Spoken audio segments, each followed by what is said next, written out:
Muy bien, seguimos aquí en Pauta Informativa a través de TVUCT Araucanía, el canal de televisión de la Universidad Católica de Temuco. Y tal como lo anunciábamos, ya la pueden ver en pantalla. Estamos muy contentos de tenerla aquí, doctora Eva Trujillo, especialista en trastornos alimentarios. Bienvenida. Muchas gracias por una calurosa recepción. Bueno, contento de que pueda tener un espacio en su agenda bastante apretada en la región de la Araucanía. Ya vamos a estar conversando acerca de eso, pero yo quiero contarle a todos quienes nos ven en la casa un poquito acerca de su vasta trayectoria, doctora Trujillo, graduada de Medicina y Especialidad del Instituto Tecnológico y de Estudios Superiores de Monterrey, mención honorífica y de excelencia, estudio de posgrado en Medicina del Adolescente y Adulto Joven en el Boston Children's Hospital de la Universidad de Harvard. Además, Catalina. Además, se tiene una maestría en Tecnologías de la Educación y es doctorada en Biomedicina y Ciencias de la Salud por la Universidad Europea de Madrid. La doctora Trujillo es una reconocida líder internacional en el campo de los trastornos de la conducta alimentaria y la salud mental. Así es, con una trayectoria de más de 25 años en este campo clínico, ha sido pionera también en la creación de modelos innovadores de tratamiento, educación, prevención e investigación en México y también en América Latina. Y desde allá viene hasta la región de la Araucanía. No podemos desaprovechar esta oportunidad, doctora, para preguntarle enseguida, desde su experiencia clínica y como también fundadora de distintas instancias y espacios para la investigación y el diálogo en torno a esta temática del trastorno de la conducta alimentaria en Latinoamérica. ¿Cómo ha evolucionado este abordaje terapéutico y cómo es conocido hoy día versus, por ejemplo, hace 20 años? Bueno, hemos cambiado muchísimo. Yo creo que particularmente en los últimos 20 años, las neurociencias nos han permitido entender mejor el origen y el cómo se desarrollan los trastornos de la conducta alimentaria. Entonces, históricamente, los trastornos de la conducta alimentaria se creía que eran por mala influencia de los padres, por mala influencia del ambiente o por una búsqueda solamente de cierto tipo de cuerpo. Y ahora sabemos con las neurociencias que hay bases biológicas que inducen al desarrollo de un trastorno de la conducta alimentaria. Entonces hemos avanzado muchísimo en eso y por lo mismo eso también ha cambiado la forma en que abordamos los trastornos de la conducta alimentaria. Cuando conversábamos fuera de micrófono, no, antes de comenzar la entrevista, Cata le hacía la consulta respecto a si estaba bien dicho trastornos alimenticios o alimentarios, y usted agregó el componente conducta, que me parece súper bueno como contextualizar y explicarle a la gente también acerca de eso. Por supuesto, los trastornos de conducta alimentaria, no está mal decir trastornos alimentarios o trastornos alimenticios, sin embargo, más ortodoxamente les llamamos trastornos de conducta alimentaria para hacer la diferenciación que no nada más es una situación nutricional, sino que es una situación multifactorial que involucra factores biológicos, factores genéticos. La mayoría de la gente no sabe que hay una predisposición genética que ronda entre un 40 y un 80%, es decir, altísimo, quien padece un trastorno de la conducta alimentaria, por ejemplo, anorexia, sus descendientes tienen hasta 18 veces la probabilidad de padecerla, ¿verdad? O quien padece bulimia hasta un 12 veces más de probabilidades de padecerla que la población general. Entonces hay una alta influencia genética. De hecho, tenemos estudios genéticos que se han estado llevando a cabo en la última década. Nosotros estamos a cargo, mi centro, de los estudios que se hacen en Latinoamérica en un proyecto internacional, en una iniciativa internacional que se llama EDGI, que es Eating Disorders Genetic Initiative, que estamos investigando los genes que están asociados a los diferentes tipos de trastornos alimentarios. Entonces, llamamos trastornos de conducta alimentaria porque esto no nada más es un problema de peso o de comida, es un trastorno de conducta también con bases biológicas bien documentadas. Ahora, de acuerdo, doctora, a las investigaciones que han desarrollado en esta vasta trayectoria, el origen de estos trastornos de la conducta alimentaria, ¿cuáles pueden ser? ¿Ha habido una evolución en ese aspecto? ¿Y cómo detectar también cuando quizás estamos frente a un posible escenario de riesgo o cuando alguien está ya con estas conductas que podrían dar cuenta? Claro. Mira, primero yo creo que es importante explicar cómo se va a desarrollar un trastorno de la conducta alimentaria. Hacia muy grandes rasgos, imagínense que si yo dividiera cómo come la gente, podríamos hablar de la gente que tiene una alimentación normal, la la gente que tiene una alimentación disfuncional, o en inglés se llama disorder eating, y la gente que padece un trastorno de la conducta alimentaria. Yeah. Entonces, quien tiene una alimentación normal, y el día de mi conferencia lo voy a explicar brevemente para poder hacer que toda la gente entre en el tema, es aquellas gentes que tienen una alimentación variada, completa, adecuada, balanceada, nutritiva, que le permite la socialización, porque hasta cuando nos morimos nos cafetean, ¿no? Entonces, la comida es parte de cómo socializamos, cómo nos relacionamos con los demás. Quien come diferente a su grupo de pares se aísla y por lo mismo socialmente se va deteriorando.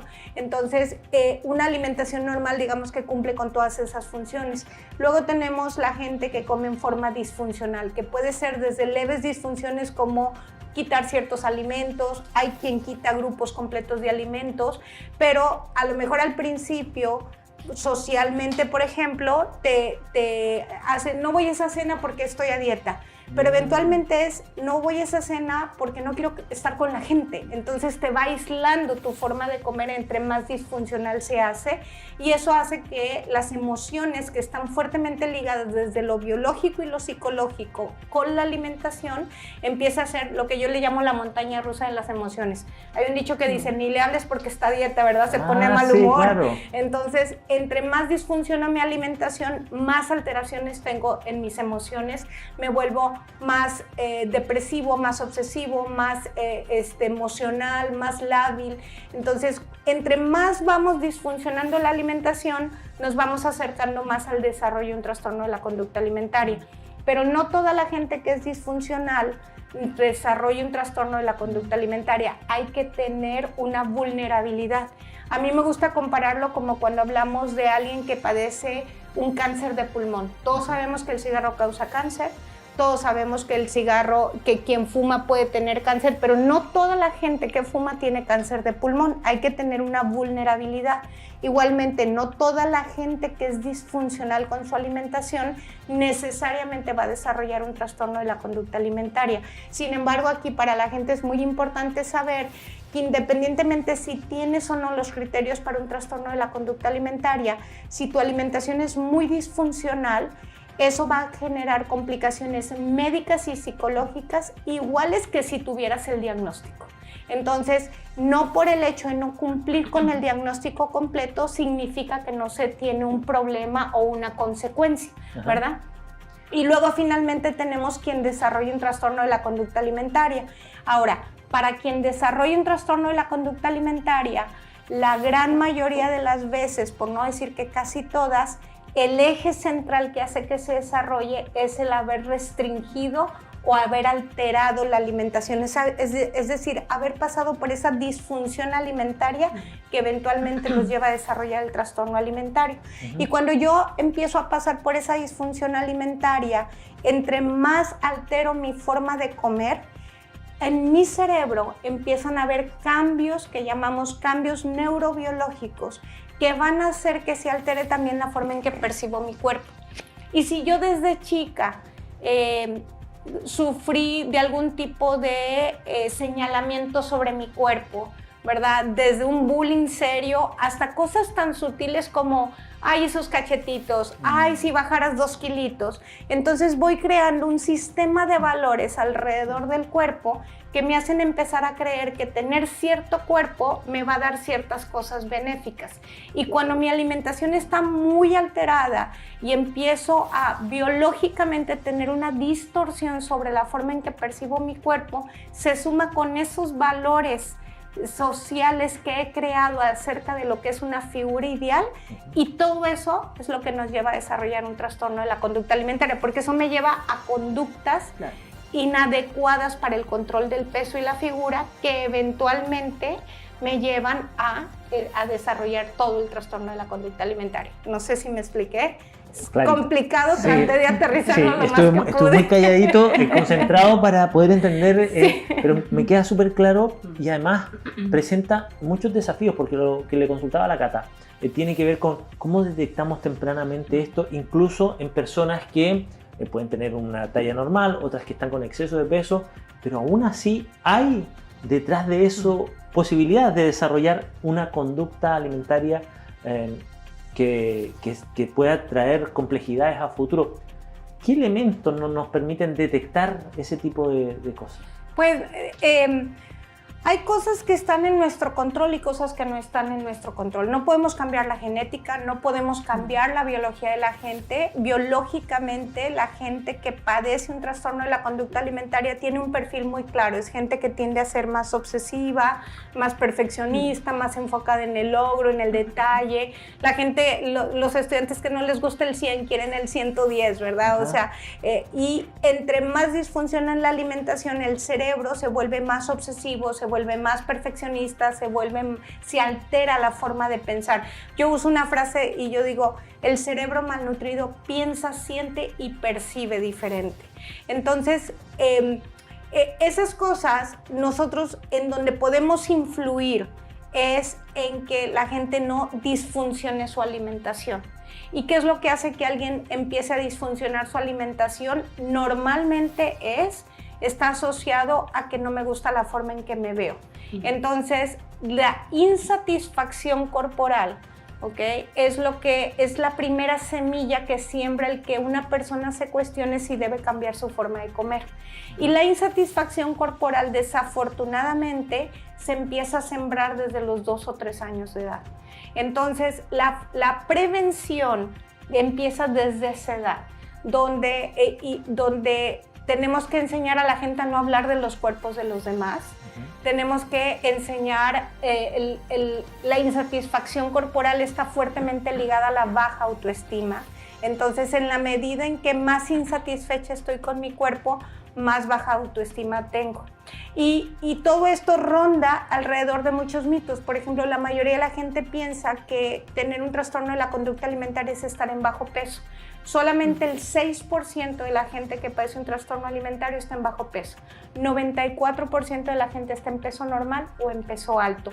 Por eso pasan desapercibidos, porque en nuestra sociedad, mientras no estés en los extremos del peso, la realidad es que a nadie le importa. Claro. La realidad es que, es más, en nuestra sociedad se aplaude cuando alguien no come y se estigmatiza cuando alguien come. Y sobre todo si come de ciertos tipos de alimentos. Entonces, la forma en que como sociedad podemos prevenir, no podemos cambiar la biología, no podemos cambiar la genética, pero sí podemos evitar que se detonen.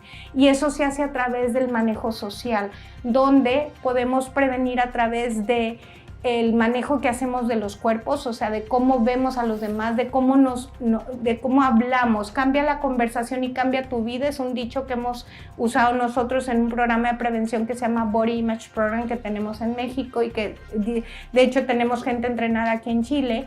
Y cambiar esa forma en que la sociedad percibe los cuerpos para que no genere esa insatisfacción corporal en niños tan pequeños como 2 y 3 años. Otra forma es regresar a como comíamos cuando éramos chicos, bueno, la gente de mi edad, ¿verdad? Todavía nos tocó las comidas en familia. Claro. Ahora los jóvenes comen en el carro mientras van a otra actividad, en la pantalla, ya no hay esas sobremesas. Y el factor protector más importante que ha encontrado la ciencia para evitar la disfunción alimentaria es la comida familiar. Doctora, según las investigaciones que han desarrollado, ¿qué rango etario es donde se presentan más estos trastornos de conducta alimentaria? De acuerdo a la literatura, lo que van a encontrar es que es principalmente entre los 12 y los 25 años de edad. Sin embargo, sabemos que lo vemos en niños tan pequeños como 5, 6, 7 años de edad. Y yo he tenido pacientes que rondan la 8ª y 9ª década de la vida, ¿verdad? Obviamente no inician en esas edades, son pacientes que su conducta alimentaria pasa desapercibida por años, sufren en silencio y normalmente es hasta que hacen alguna crisis que buscan la ayuda, si es que en algún momento buscan la ayuda.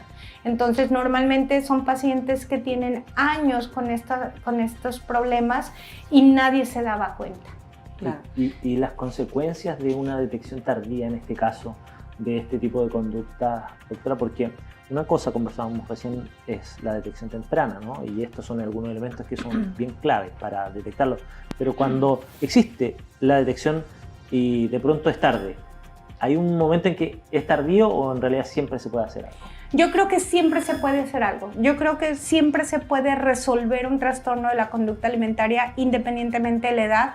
Obviamente, entre más años lleva, pues más difícil es manejarlo, más no es imposible, porque los trastornos de la conducta alimentaria afectan en muchas áreas. Afectan en lo físico, afecta cada órgano, cada célula, cada sistema del cuerpo, entonces puede haber alteraciones cerebrales, el cerebro, por ejemplo, cuando te da un trastorno de la conducta alimentaria en la adolescencia, el cerebro no termina de desarrollarse correctamente y puede haber alteraciones cognitivas que se llaman alteraciones del pensamiento, alteraciones en el desarrollo cerebral, alteraciones en los huesos, por ejemplo, en la edad de la adolescencia, que es en la edad donde más prevalecen los trastornos alimentarios, es la etapa de la vida en la que tenemos que hacer lo que yo le llamo el banco de huesos que podemos usar cuando ya llegamos a la tercera edad y que no nos den enfermedades como la osteoporosis, claro, o que nos den en edades ya muy grandes.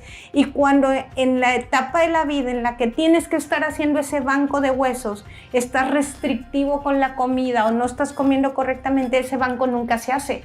Entonces no te preparas para esa tercera edad. Afecta en la fertilidad, afecta en los dientes, en todos los órganos, todos los sistemas del cuerpo físicamente se pueden ver alterados. Desde la parte psicológica, como les decía, entre más se altera la alimentación, más hay esta montaña rusa emocional. Y cuando yo tengo muchos cambios en mis emociones, me desregulo mucho o me aíslo, eso afecta mi forma en que me llevo con los demás. Yo digo que una de las afectaciones más importantes que tienen los trastornos alimentarios, además de que pueden matar, pero por encima de eso, es cómo afectan la calidad de vida. Porque un trastorno de la conducta alimentaria, si te da a los 12, 13, 14, 15 años de edad, tú te bajas del tren de la vida y mientras todas las niñas, niños están pensando en con quién van a salir al baile, quién los va a invitar a algún lado, no sé, el novio, la novia, quien padece un trastorno de la conducta alimentaria está pensando en qué comí, cuánto comí, qué le va a pasar a mi cuerpo, me lo debí haber comido, no me lo debí haber comido, entonces te baja del tren de la vida. El problema es que si te recuperas, que sí te puedes recuperar porque los trastornos de la conducta alimentaria se pueden recuperar, el problema es que el tren de la vida no espera y te tienes que volver a subir donde lo encuentras. Y entonces todo eso lo perdiste, ¿verdad? Yo tengo una anécdota, una vez a una paciente le dije, voy a dejar de ser tu doctora porque te voy a enseñar a flirtear con los chavos. Era una paciente de 28 años que empezó un trastorno alimentario a los 10 años. Yo la conocí 15 años después, ¿verdad? Entonces, esta paciente no tenía idea cómo comportarse en una reunión porque todo eso se lo perdió a lo largo de su vida. Entonces, esa es el principal afectación, que mientras tú deberías de estar adquiriendo ciertas habilidades propias de tu edad, ciertos logros propios de tu edad, estás ocupado en qué comí, cuánto comí, cómo comí, qué le va a pasar a mi cuerpo, qué pasó con la comida, qué van a decir los demás. Entonces, literalmente, el daño que hace a la calidad de vida es gravísimo, ¿verdad? Afecta en lo familiar, o sea, en todos los ejes de la persona afecta en lo familiar, porque los papás, pues al principio te ayudo, después no sé qué hacer, después me enojo, pero es ese miedo y ese amor desmedio de querer ayudar y no saber cómo. Porque además, desafortunadamente, lo venía platicando con la doctora Nelly en el carro, al día de hoy, hay universidades en áreas de la salud que no tienen una sola clase en trastorno de la conducta alimentaria. A nivel mundial, el promedio son 5 horas de trastornos de conducta alimentaria como clase en la mayoría de las universidades, doctora, en toda la carrera. En este mismo sentido que usted mencionaba, el rol que cumple la familia, en este caso también los profesionales, ¿cómo se logra sensibilizarlos? Porque en el fondo son ellos quienes acogen a esta persona que sufre del trastorno. Totalmente. Yo creo que la familia es nuestro mejor aliado. Al final son quienes mejor los conocen, son quienes viven con ellos y son quienes nos van a ayudar a que esto siga adelante, ¿no? Pues el primer gran paso es hacer algo como esta jornada a la que amablemente me invitaron, porque nadie cambia lo que no sabe que existe. Entonces, yo le comentaba a la doctora Nelly, cuando veníamos del aeropuerto, le decía, lo que siempre sucede cuando voy a lugares donde no hay concientización al respecto, es que se empiezan a dar cuenta que ven un caso en todos lados. Y entonces dicen, ¿en qué momento salieron? No, ahí estaban, nada más que nadie sabía, ¿verdad? Nada más para que tengan una idea, me decían que aquí hay 500,000 gentes alrededor de la población, ¿verdad? Estadísticamente se calcula que el 9 al 10% de la población va a padecer un trastorno de la conducta alimentaria en algún momento de su vida. Eso quiere decir que aquí en Temuco, entre 45 y 50,000 personas van a padecer un trastorno de la conducta alimentaria en algún momento de su vida en los siguientes años. Entonces, tremendo, ahí están los pacientes, nada más que a veces ni los mismos pacientes saben que tienen un problema.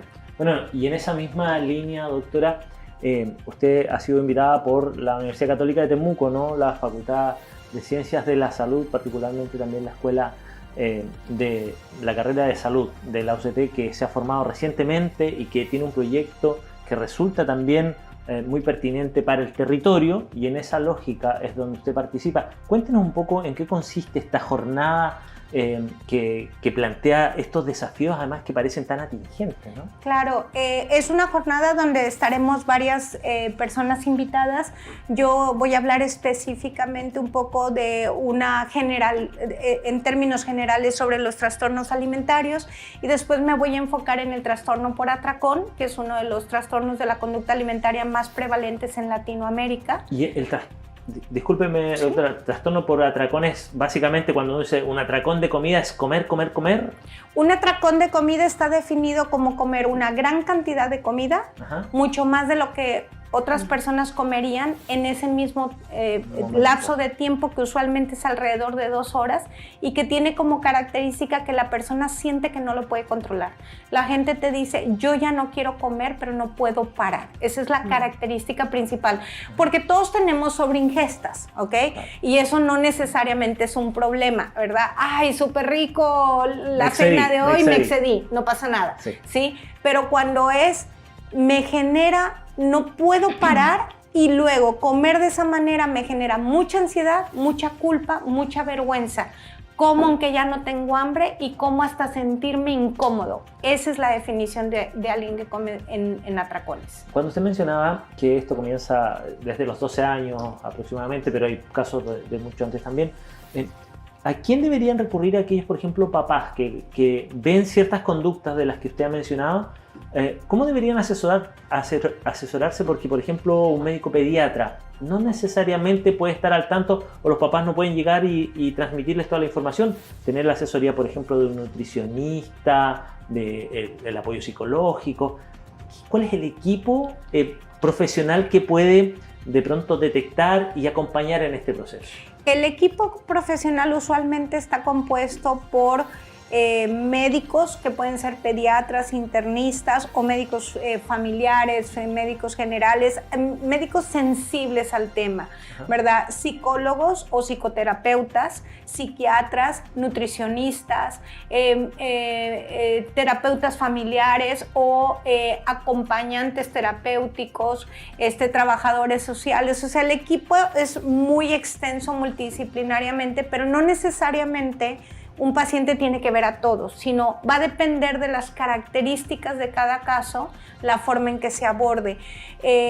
Algo bien importante es que el estigma hacia el peso y hacia el cuerpo grande ha sido algo que ha impedido en gran medida que este campo avance por años. ¿Por qué? Porque el abordaje tradicional que se hace al peso alto o al cuerpo grande es la restricción alimentaria. Y ya dijimos que restricción alimentaria es